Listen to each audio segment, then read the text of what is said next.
Now this is the second part of your lecture 2.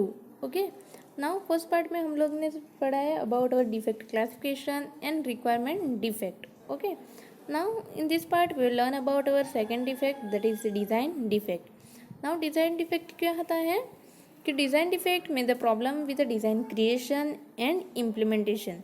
देखो, आप लोग ने कोई भी डिज़ाइन क्रिएट किया है और उसको इम्प्लीमेंट किया है, उसमें जो भी डिफरेंस आता है then you can say there is a design defect. Okay, now फिर हम लोग ने देखा कि देर आर मेनली 4 ways और 4 classification of our design defect. There is algorithmic defect.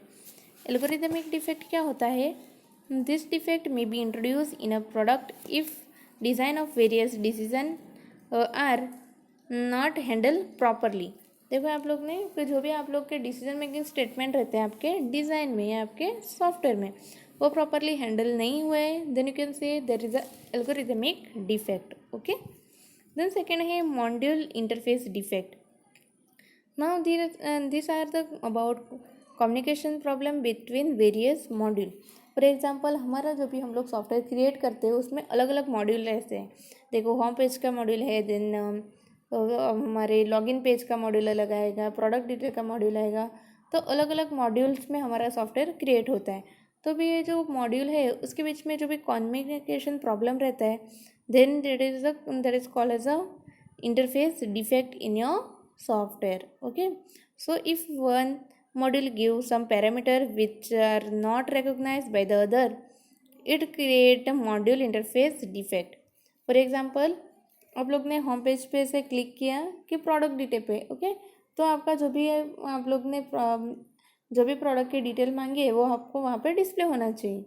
But for example, आप लोग ने यहाँ पे एक पैरामीटर दिया है दैट इज बिस्किट. ओके, उसकी डिटेल आप फाइंड करना चाहते हो, पर वो रिटर्न कर रहा है इंफॉर्मेशन अबाउट सोप.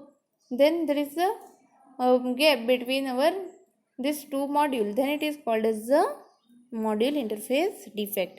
और जो भी आप लोग ने जो भी पैरामीटर पास किया है वो आपका जो भी दूसरा मॉड्यूल है वो रिकॉग्नाइज नहीं कर सकता है. Then also you can say there is a module interface defect. Third है user interface defect. Now this may be part of the system interface defect where the other system working with the application is a human being. देखो, यहाँ पे user interface defect वो है किसका part है? हमारे interface defect का ही part है. बट यहाँ पे क्या होगा, जो भी फॉर एग्जांपल दूसरा जो भी सिस्टम वो दूसरा आप लोग के एप्लीकेशन के साथ कौन वर्क करेगा? Human beings. Okay, so human interface defect may be the part of the navigation, look and feel type of defect which affect usability of an application. तो ये यूज़र इंटरफेस डिफेक्ट में basically क्या क्या आएगा? एक तो आपका नेविगेशन रहेगा, देन लुक एंड फील, आपके सॉफ्टवेयर का जो भी लुक एंड फील है वो आएगा. तो क्या होगा कि वो किसको अफेक्ट करेगा? आपके सॉफ्टवेयर की यूजेबिलिटी है, मतलब यूज़र जो भी यूज़ कर रहे हैं उसके और जो भी प्रॉब्लम आएगी that is called as a user interface defect. Then third है system interface defect. Now this may be generated when application communication with the environmental factor is hampered. System may not be able to recognise input coming from the environment and may not be able to give output which can be use by the environment. देखो, ये system interface defect कब होगा? जब हमारा जो भी software application है वो कम्युनिकेट कर रहा है विथ अ एनवायरमेंट. किसके साथ कम्युनिकेट कर रहा है? With a environment. ओके, और इसमें क्या होगा कि जो भी हमारा सॉफ्टवेयर है ओके वो इनपुट रिकॉग्नाइज, जो भी एनवायरमेंट ने इनपुट दिया है वो रिकॉग्नाइज नहीं कर पाता है और उसको उसके हिसाब से आउटपुट नहीं दे पा रहा है. Then you can say there is a system interface defect. Okay, कौन सा इफेक्ट रहेगा? It is called as a system interface defect. Okay, so these are the mainly 4 design defect. वो कौन सा है? algorithmic defect, module interface, user interface and system interface defect. Okay, फिर next है हमारा coding defect.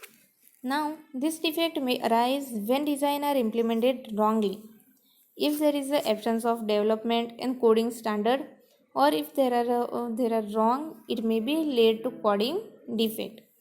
मतलब coding defect क्या होता है, जब हमारा डिज़ाइन प्रॉपरली इम्प्लीमेंट नहीं हुआ है, then you can see that is called as a coding defect. Okay, और वो क्या हो गया कि जब आप लोग ने कोई कोडिंग करते टाइम कोई कोडिंग स्टैंडर्ड यूज़ नहीं किया है, then your if they are wrong, अगर फॉर एग्जांपल आप लोग ने एक डिज़ाइन है उसको कोडिंग किया है, ओके, तो प्रॉपरली इम्प्लीमेंट नहीं किया है, then you can say there is a coding defect. फिर आप लोग ने कोई कोडिंग स्टैंडर्ड यूज़ किया है तो उसको रॉन्ग यूज़ किया है, then you can say there is a coding defect. Okay, so यहाँ पे देखो कि डिफरेंट डिफरेंट कोडिंग डिफेक्ट्स है। फर्स्ट है वेरिएबल डिक्लेरेशन और इनिशियलाइजेशन। यहाँ पे देखो the defect arise when the variable are not initialise properly और variable are not declare correctly. कोई भी सॉफ्टवेयर क्रिएट करते हो तो आप लोग कोई भी वेरिएबल यूज़ करते हो ना डिफरेंट, तो वो वेरिएबल आप लोग ने प्रॉपरली डिक्लेयर नहीं किए है, इनिशियलाइज नहीं किए, then you can say there is a defect. Now, this type of defect refer to the wrong coding practice which may arise due to the wrong standard of development. देखो ये variation declaration क्यों raise होता है, तो मतलब wrong coding practice, किसी को coding की प्रैक्टिस नहीं हो, अगर अदरवाइज आप लोग ने कोई रॉन्ग कोडिंग स्टैंडर्ड यूज़ किया है, then this types of defect may rise. Okay, so variable declaration and initialise में क्या होगा कि जब आप लोग ने कोई भी वेरिएबल है वो रॉन्ग इनिशियलाइज किए हैं या रॉन्ग डिक्लेयर किए हैं, then this type of defect may rise. Okay, then commenting and documentation defect.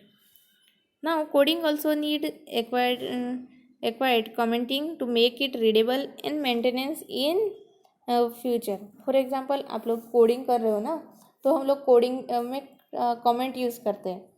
Comment हम लोग ने सबने पढ़ा है ना, कैसे कमेंट देना है। तो एक कमेंट किसके लिए यूज़ होता है बेसिकली, कि फॉर एग्जांपल कोई भी सॉफ्टवेयर हम लोग कोडिंग रीड कर रहे हैं ना, तो आप लोगों को समझ में आ जाएगा कि ये किसके लिए है। फिर आप लोगों को फ्यूचर में आपका जो भी कोडिंग है उसको मेंटेन करना है, then also you can use this comment. Okay, तो कमेंट बेसिकली यूज़ होता है for readable and maintainable in future में आप उसको रीड कर सकते हो कि ए कोड किसका है, फिर उसको प्रॉपरली मेंटेन करना है, then also you can use this comment. Then database related defect. Now this may occur with the database is not created appropriately और it not optimise.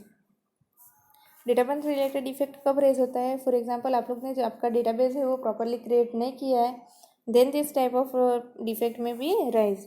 Now it may be part of the design defect if the database design is wrong, or it may be coding defect if the database is not implemented correctly as per design.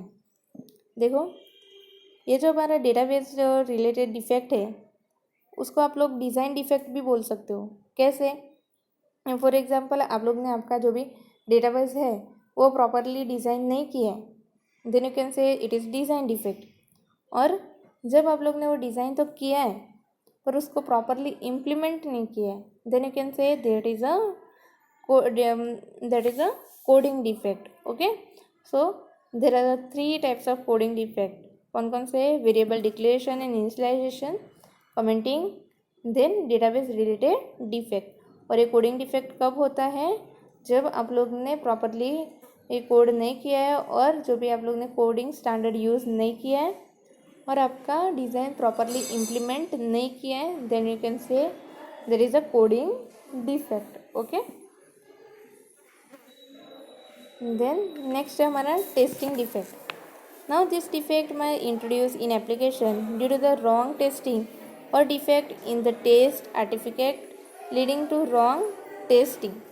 Now for example आप लोग ने software develop तो किया है पर उसका जो testing है वो रॉन्ग किया है, then you can say there is a testing defect. Okay, now here the testing defect में द फर्स्ट है testing design defect. Now this refer to the defect in the testing artifact. This may be defect in the test plan, test scenario, test cases and test data definition which can lead to defect introduced in the software if it is not handled correctly. Now हम लोग ने अभी देखा कि testing defect कब होता है, जब हम लोग हमारे सॉफ्टवेयर की रॉन्ग टेस्टिंग करते हैं तब। ओके, तो फर्स्ट हम लोग ने देखा टेस्ट डिज़ाइन डिफेक्ट।